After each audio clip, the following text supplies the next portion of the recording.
Magandang araw. Ako po si Mark Lester Nirag. Ito po ang aking daily devotion. Ano ang dangerous na panalangin?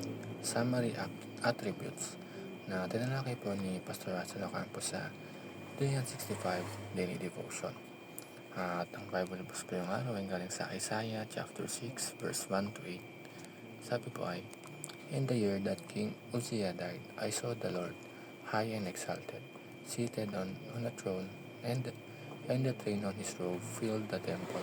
Above him were seraphim, each with 6 wings. With 2 wings they covered their faces, with 2 they covered their feet, and with 2 they were flying. They were calling to one another, 'Holy, holy, holy is the Lord Almighty. The whole earth is full of his glory.'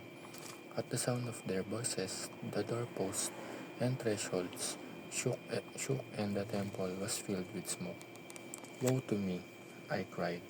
'I am ruined, for I am a man of unclean lips, and I live among a people of unclean lips, and my eyes have seen the King, the Lord Almighty.' Then one of the seraphim flew to me with a live coal in his hand, which he had taken with tongs from the altar. With it he touched my mouth and said, 'See, this has touched your lips. Your guilt is taken away, and your sin is atoned for.' Then I heard the voice of the Lord saying, 'Whom shall I send, and who will go for us?' And I said, 'Here am I, send me.'" Kapag narinig natin ang salitang dangerous prayer, baka isipin natin na parang nakakatakot ito. Pero sa totoo lang, ito yung klase ng panalangin na tunay na nagpapabago sa atin dahil pinapakita nito ang kaluwalhatian at kabanalan ng Diyos at sabay na pinapakita rin nito ang ating kasalanan at kahinaan. At sabi sa Isaiah chapter 6 verse 1 to 8 kung saan nakita ni Propeta Isaiah ang Panginoon na nakaupo sa kanyang trono, mataas at nakakataas, at napuno ng kanyang kaluwalhatian ng templo. Doon makikita natin ang kabuuan ng summary attributes ng Diyos, ang kanyang perfection, blessedness, beauty, and glory.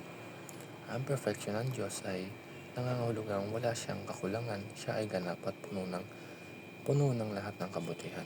Ang blessedness ng Diyos ay nagpapakita na siya ay laging masaya at kontento sa kanyang sarili.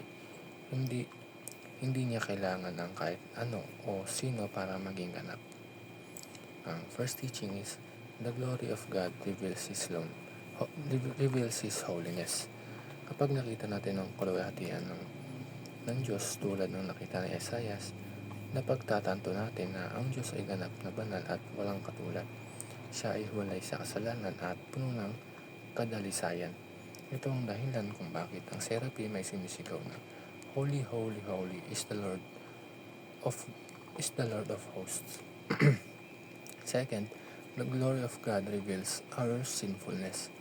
Kapag inilalapit natin ang ating sarili sa kaliwanagan ng Diyos, mas lalong lumilitaw kung gaano tayo kadumi at makasalanan.